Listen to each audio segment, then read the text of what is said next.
Live at State Farm Stadium here on the Burns Gambo Show. We welcome you back in as our Cardinals coverage continues here on Arizona Sports. We just got done with a great high-energy conversation with Jonathan Ganon, and we know we're going to have a great conversation with our next guest as well because we had one this time a year ago at training camp. It is a pleasure to welcome now second-year wide receiver Michael Wilson back onto the show. Good to see you, man. How you doing? I'm doing well. Thanks for having me on the show. Man, that guy, does he fire you guys up? He's just got all this energy and excitement about him. I mean, it's just you feel like you would go run a 40-yard dash if you talk. Yeah, he brings a lot of juice, which is good. He does, huh? He does, yeah. Every day, that's all real? Every day. He's consistent. He's like that every day. Yeah, you need your head coaches to be consistent, You right? do, Can't yeah. be off and on, Yeah. off and on. Yeah. Some days he's a little bit higher than others, depending on the intensity of practice, Right, but every right. day the bar is high. So today was a low day for practice. So was that low, Jonathan Gannon? That might be low, yeah. Oh, I'm sure if you guys talk to him tomorrow, he might be a little bit more, have a little bit more juice. Because tomorrow's it's a high day tomorrow. Yeah. He's got like 3 different intensities for practice, Yeah. right? Tomorrow's a high day. I think Saturday's a high day. Yeah, So or a medium day. Or a medium Yeah, day. yeah, So he yeah. just dials it up even more Yeah. for those days. Huh? Mhm. That's All right, let's great. get to the most important thing. Have you had to have any practices while the U.S. women's national team was playing in the Olympics? We've had 2 so far. While the game was going on? It started at 12. The first game started at 12 Pacific time. Second game started at 12 Pacific time. We start practice at 12:55, so there's like a Only 20 to 30 minute window where I can watch the first half. Like, can I get excused? Like, have you tried that? Like, hey, can Nah, No, I you can't do that, huh? can't do it. Second year, I've been asked this question a lot, and people Yeah. have been saying, have you asked? Can you go to Paris? Can you miss practice? And I said, look, like I'd love to do all that, but I'm only in year 2. Like, Yeah, you got to wait. You got to establish yourself. I got to a little bit take more. care. I got to take care of what I got going on here. For those who don't know, I just want to educate those in our audience in case you're unaware. Your fiance is on the soccer team, right? Mhm. And you just got engaged, right? Just got Recently? June 14th. Sophia Smith, Mhm. who's on the national team. So, like, I know my wife and I were watching the gymnastics on tape delay the other night. But Uh-huh. we saw Jonathan Owens out Yeah. there, and he's got the shirt, and he got a couple of days off. Right. But you just didn't feel like that was No, I like didn't. so your responsibilities are here, right? Yeah, I think we're in a lot different positions in our career, and I think if he was in year 2, Yeah. I doubt he would be going over there. And if I was in year 6 or 7, like totally different conversation. Right. Yeah, because you should be in Paris, man. If this was like Yeah. if you didn't have camp, you'd be there, right? If I didn't have camp, I'd be there 100%. But I know. So what's it like? The Germany game was what, a 2-1 game? no, Germany was 4-1. Germany was 4-1. Yeah. Who was 2-1? Is that Australia? Yeah, It that was was like- the game yesterday. That was the game yesterday. Yeah. Is that tough when it's a close game and you got to bail early? No, so yesterday, we had a day off, so I was able to watch the whole Oh game. yes, okay. Yesterday you got to watch the whole game. The whole game. And All then right. Saturday, I'd be able to watch the whole thing, too, because it's at 6 a.m. So is she on a cardboard bed in Paris? No, they've been playing in Marseille, I think that's how you Okay. pronounce it, which Right. is like 9 hours away Oh, from that's Paris. great. Oh, okay. So I think they were staying at the Intercontinental Hotel, so they had So they got like regular beds. first class treatment. Nice. So they're not in the Olympic Nice. Village or Yeah, anything. no, like they're that. not in the Olympic Village. No. Well, that's cool, and I know you've been, and we appreciate you answering our questions about it because I know you've been asked about it a million times. So, for you, second year at camp, how different is everything? How we were talking with Coach Gannon about Clayton Tune and how everything's kind of slowed down for him, and he's playing faster because of it. Do you feel like things have slowed down for you, and you're playing faster because Absolutely, yeah, absolutely. Now, what's helped is we have the same system and same coaching staff, so nothing's changed schematically. So I'm not thinking about the play. I'm not thinking about my route depth. I'm not thinking about my assignment. I'm just going out there and playing fast, which has helped a lot. And I'm the guy. I didn't run 4.3, so I Yeah. ran 4.5. So I got to play at my top speed at all times. Right. So I feel it's night and day from last year, and I feel really confident. And it definitely helps having the addition of Marvin because he's a guy that can take over games. The wide receiver room is much different this year. Mm-hmm. Hollywood's gone. You bring in Zay Jones. You bring in Marvin Harrison Jr. It's a much different room. How's the competition between everybody? It's good. It's a healthy competition, as any NFL position room should be. Healthy competition? Healthy competition. There should be guys that are fighting for spots, fighting for roles. JG's a guy that always says, your role is never solidified, and roles can change. They can go up, they can go down. And so one practice, one guy might have had a good day and looking like the best one, and then the other day he might not have as good of a practice, and the guy behind him might have a better practice.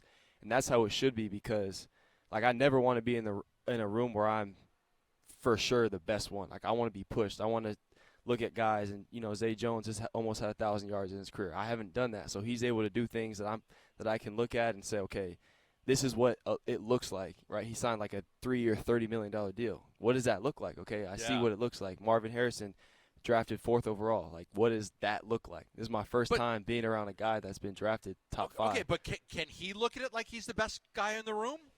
Or does he not look at it that way? Here's the thing. Like when I was in college, I always would think at any point in my college, if I got on an NFL roster, I'd make the roster. And when you get here, guys that you've never heard of that weren't big name guys coming out of school, guys like Andre Bocelli, Jeff Smith, like the average NFL fan has no idea who that is. And they're really good. And Marvin was baffled at how good those guys are.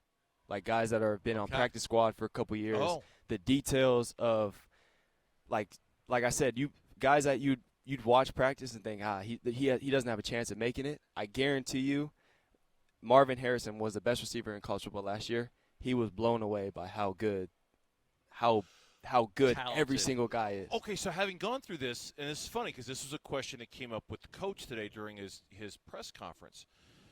Do you think there's a little bit of a learning curve that's waiting for him when it comes to defensive backs and how good the coverages and the players are against him is going to be at this level, maybe compared to what he saw in college? And did you go through that kind of a similar thing last year? Yeah, I just think you have to accept that winning in the NFL doesn't look like winning in college. Like winning in the NFL might be I create a little bit of separation, it's a catch tackle, versus if you run that same route against a guy in the league or a guy in college, it's a catch touchdown.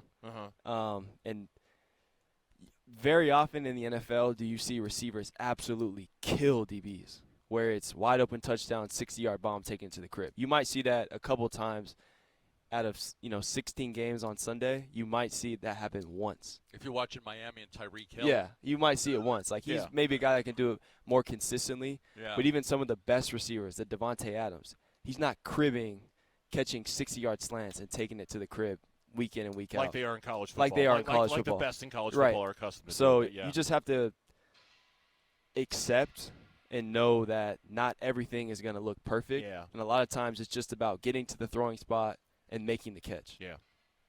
Do you consider yourself in the ACC now that Stanford is? Yeah, I guess I kind of have to now. I mean, but it's weird too. Katie Ledecky. Katie Ledecky. When she won a gold medal, the ACC tweeted out, "Hey, congratulations! We make Olympians here in the ACC." Nah, I don't think they can. I don't right? think It's like, they come can't on, claim man. them. They can't claim. Yeah. Like if you have a great game, can it be like, "Congratulations, Michael Wilson from the ACC"? I'm Pac-12. How was LA with Kyler? How was that experience? And we've had a couple of the guys on. Tell us about how that experience was from your perspective. It was amazing. I think it kind of gave me college vibes because obviously when we're done here at the facility, obviously not during training camp, we all go back to our houses and to our families, wives, girlfriends, kids, what have you, and everyone's disconnected once you leave the building. Yeah. But I thought it was great to have a week where we woke up together, we ate every single meal together, we trained together. After we trained, we came back, we did recovery, we did yoga. We ate together again, and I said on a previous interview, like, we competed the whole day. Ping pong, card games. Who was the best ping pong player? It's me. You're looking at him right You now. won. Yeah. You won. Nice. Yeah. Nice. Yeah. But it's nice. I think it's a little bit longer of a reach on the table. Yeah, you can get exactly. to some of those that the other guys can't. Exactly. All right. But it's always good. Like, I grew up in a household of all boys. Uh-huh. So I'm used to competing all the time. Who can do the most push-ups? One guy goes down to the weight room in the house and starts doing a lift.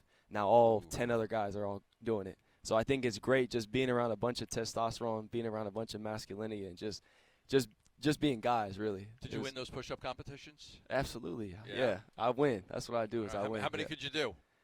Well, we would do sets. Okay. We would do sets, but a lot of just burnout push-ups and just guys just pushing each other. Yeah. Yeah. No, that's a lot of fun. Yeah. I mean, it is growing up with the brothers and everything. And then, with your fiance being a soccer player, have you had a chance to watch her play professionally a few times? Yeah. I mean, because you guys are so busy with your schedules. Yeah, we've been. I've had a lot of FaceTime, I'm sure. Yeah, I've definitely been able to watch more games online than I have in person, but we've been together for so long that. In college, right? Yeah. So in college, we've been together since we were 18. So I've been watching her play since we were 18. But I think this year I've probably seen her play over 10 games in person. Yeah. So And does she get to watch you play? Yeah, I Was think she she out watched here a like few times? like maybe 4 or 5 games last Okay. year. All So right. I mean, they play so many games. So obviously I have way more opportunities to watch her play than she does for me. But it's a great sport. It is. It really is a great sport. Yeah, it is. Yeah. One last one before we let you go, and I got to know, how much grief/crap did you get from your teammates for using the word perspicacious when describing Marvin Harrison Jr.? And trust me, I had to look it up again just to make sure I got the word. I'm like, I think it was perspicacious, but I got to be sure. How much grief did you get for that? Because that was so funny when you did that. A lot. I mean, a lot of guys just call me a nerd and, call me a nerd and just a smart ass, but it kind of just slipped out. Like, I wasn't. Oh, you weren't planning to use that word? I wasn't planning to use it. Nobody, tested you? Like, hey, use that in a sentence? I swear to God. I was just talking, and I was trying to find a word, and I was thinking about detail-orientated, and I just, it just popped in my head, and I just said it. When you're trying to think of a word, and perspicacious is the one that pops into you are operating on a different level as a human being. I'm trying to find a word, and I'm looking for burrito. I mean, you come up with perspicacious. Yeah, but you went to college at least. I have no vocabulary. I didn't go to college. I don't have any vocabulary like he does. I think your bus is waiting for you, so we have to let you go. Okay. I just got the look. I got the.